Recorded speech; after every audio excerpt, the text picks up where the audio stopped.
आपने देखा होगा पिछले कुछ दिनों से लगातार, बल्कि आप कह लें कि कुछ महीनों से लगातार उत्तर प्रदेश में आदित्यनाथ जी के राज में दलितों के साथ हत्या की, लूट की, बलात्कार की, अत्याचार की, अन्याय की तमाम घटनाएं हो रही हैं। और यही हाल पिछड़े समाज के लोगों का है। उनके साथ भी हत्या, लूट, बलात्कार की घटनाएं हो रही हैं। लेकिन आदित्यनाथ जी के राज में उनके लिए न्याय नहीं है, बल्कि अगर आप न्याय मांगते हैं तो आपको आतंकवादी बता दिया जाता है, आपको आईएसआई का एजेंट बता दिया जाता है, आपको दाऊद इब्राहिम का गुर्गा बता दिया जाता है। यह एक अजीब स्थिति उत्तर प्रदेश में आदित्यनाथ जी के राज में पैदा हो गई है। ऐसे समय में जब दलित समाज के साथ हो रहे अत्याचार पर, उनके घाव पर, उनकी पीड़ा पर मरहम लगाने की जरूरत है, वो हिंदू धर्म क्यों त्याग रहे हैं, इस बारे में उनको समझाने की, उनको साथ रखने की और जोड़ने की जरूरत है। भाजपा उनको आतंकवादी कह रहे हैं कि वाल्मीकि समाज के लोग आतंकवादी हैं, वो दाऊद इब्राहिम से पैसे लेके अपना धर्म परिवर्तन कर रहे हैं। कह रहे हैं कि जाटो समाज के लोगों का संबंध आईएसआई से और दाऊद इब्राहिम से है। मुझे लगता है इससे ज्यादा शर्मनाक बात कोई हो नहीं सकती और इससे भारतीय जनता पार्टी की मानसिकता उजागर होती है। हाथरस कांड हुआ, वाल्मीकि समाज की एक बच्ची का गैंगरेप किया गया, उसकी हत्या हो गई और पूरी की पूरी योगी आदित्यनाथ की सरकार बलात्कारियों के साथ खड़ी। जब न्याय नहीं मिला, उससे पीड़ित होकर, दुखी होकर 236 वाल्मीकि समाज के लोगों ने हिंदू धर्म त्याग दिया। आदित्यनाथ जी, आपको चिंता होनी चाहिए थी। आपको इस बात पर रात में नींद नहीं आनी चाहिए थी कि समाज के एक इतने बड़े तबके के लोगों ने हिंदू धर्म त्याग दिया। आपकी नीतियों से तंग आकर, आपके अत्याचार से तंग आकर, दलितों के ऊपर हो रहे उत्पीड़न से तंग आकर, उनकी बच्चियों के साथ हो रहे बलात्कार से तंग आकर, एक वाल्मीकि समाज की बेटी के साथ बलात्कार की घटना होती है, उसको न्याय भी नहीं दे पाते और जब वो इससे क्षुब्ध होकर, दुखी होकर अपना धर्म छोड़ते हैं तो उनको आतंकवादी कहते हो, उनको आईएसआई का एजेंट कहते हो, उनको कहते हो कि उन्होंने दाऊद इब्राहिम से पैसा लेके अपना धर्म छोड़ा है। इस बात का एक एक दलित समाज का, जाटव समाज का, वाल्मीकि समाज का व्यक्ति इस बात का आपसे हिसाब लेगा। आदित्यनाथ जी, याद रखिएगा, जिस तरीके से उनका अपमान किया जा रहा है। हाथरस में घटना हुई, वहां कह दिया आतंकवादी साजिश है, नक्सली हिंसा हो सकती है, जातिवादी हिंसा हो सकती है। पत्रकारों तक को कह दिया कि वो दंगे कराने में शामिल है। 19 अज्ञात लोगों पर एफआईआर भी कर दी। इसी प्रकार से बलिया की घटना, पाल समाज के एक व्यक्ति ने गांव में आवाज उठाने की कोशिश की, बीजेपी नेता धीरेन्द्र सिंह ने उसके सीने पे गोली मार दी, बेटे के सामने उसकी हत्या कर दी। सीओ मौजूद, एसडीएम मौजूद, पुलिस वाले मौजूद, सरकार मौजूद, और बेशर्मी देखिए कि आज भी भाजपा का वहां का विधायक कह रहा है अपनी जान दे दूंगा, और उल्टा एफआईआर पाल समाज के लोगों के खिलाफ करवाने का दबाव बना रहा है।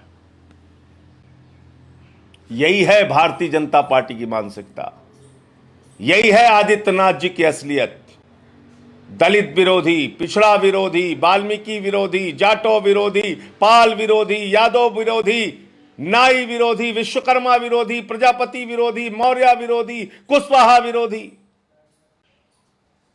और ये अब उत्तर प्रदेश का बच्चा बच्चा जान गया है।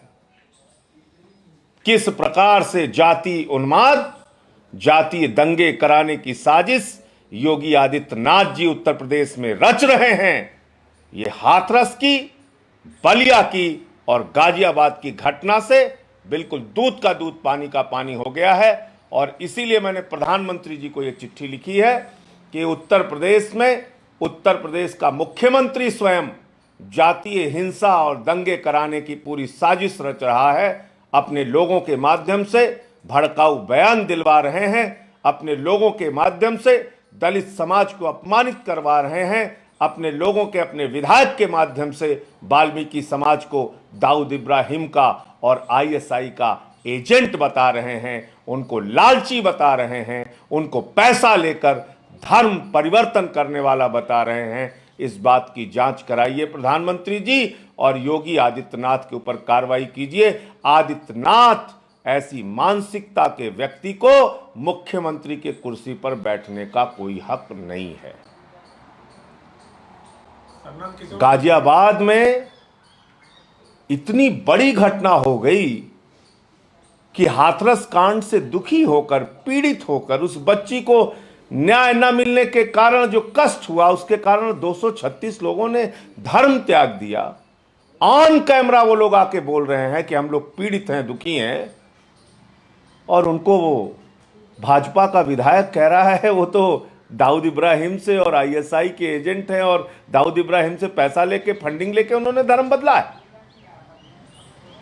आदित्यनाथ जी, पूरा दलित समाज इस अपमान को बर्दाश्त नहीं करेगा और समय आने पर आपको जवाब देगा। आपको लेकर भी कह रहे हैं कि दाऊद के आप आदमी, आप उसके गुर्गे, आप लोगों का साजगार। वो तो आपको भी कह रहे थे हाथरस में कि सारे जर्नलिस्ट नक्सलवादी हैं, आतंकवादी हैं, तो क्या क्या कह रहे हैं। लेकिन मानसिक रूप से बीमार हैं क्या? मानसिक रूप से बीमार कहना भी शायद छोटा, ये साजिश है इनकी। ये मानसिक रूप से बीमार और विकृत तो है ही हैं, लेकिन एक साजिश भी है जाति हिंसा और दंगे कराने की, दलित समाज को कुचलने की, दलित समाज को अपमानित करने की। आप बताइए, हाथरस की इतनी बड़ी घटना हुई, उससे पीड़ित होकर 236 लोगों ने हिंदू धर्म त्याग दिया। आप कह रहे उन्होंने दाऊद इब्राहिम से पैसा लिया है, आईएसआई उनको फंड कर रही है। राजनीतिक बयानबाजी किसके बारे में क्या बोलते हैं वो महत्वपूर्ण नहीं है, लेकिन एक इतने बड़े समाज को आप कैसे अपमानित कर सकते हैं। चलो हम लोग राजनीति में हैं, कोई भी बयान हमारे खिलाफ दे दिया, किसी के खिलाफ दे दिया, आपने दलित समाज को अपमानित कर दिया, वाल्मीकि समाज को, जाटव समाज को तुम कह रहे हो कि वो दाऊद इब्राहिम के और आईएसआई के एजेंट है। तो मैं समझता हूं कि एक बहुत बड़ा मामला है जिसका संज्ञान स्वयं प्रधानमंत्री जी को लेना चाहिए, और मैंने ये पत्र प्रधानमंत्री जी को लिखा है। और जिस प्रकार की ये घटना हुई है उस पर प्रधानमंत्री जी संज्ञान लें।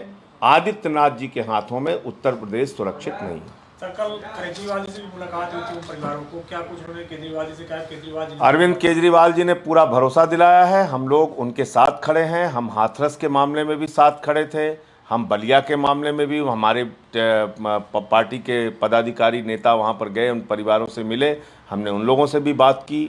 हमने निर्वेंद्र मिश्रा जी की जब हत्या हुई थी वहाँ भी, और संजीत यादव का मामला हुआ, ब्रजेश पाल का मामला हुआ, विष्णु निषाद का मामला हुआ, जितनी घटनाएं हुई हैं पिछले दिनों उत्तर प्रदेश के अंदर, हर घटना में हम लोग गए और उनका साथ देने का हमने काम किया है। और इस मामले में भी जो धर्म परिवर्तन की बात आई है, उन लोगों ने मिलकर मुख्यमंत्री जी से बताया कि वो लोग पीड़ित हैं, दुखी हैं, जिस तरह से दलित समाज के ऊपर अन्याय और अत्याचार हो रहा है उत्तर प्रदेश के अंदर आदित्यनाथ जी के राज में, और इससे क्षुब्ध होकर, दुखी होकर उन्होंने धर्म त्यागा। नेशनल दस्तक की आपसे गुजारिश है कि अगर इसको बचाना चाहते हैं तो नेशनल दस्तक को सब्सक्राइब करने के लिए रेड कलर के सब्सक्राइब बटन को दबाएं, फिर बेल आइकन की घंटी दबाएं। नेशनल दस्तक को बचाने के लिए बहुत जरूरी है कि हर खबर को शेयर करें, लाइक करें, कमेंट जरूर करें।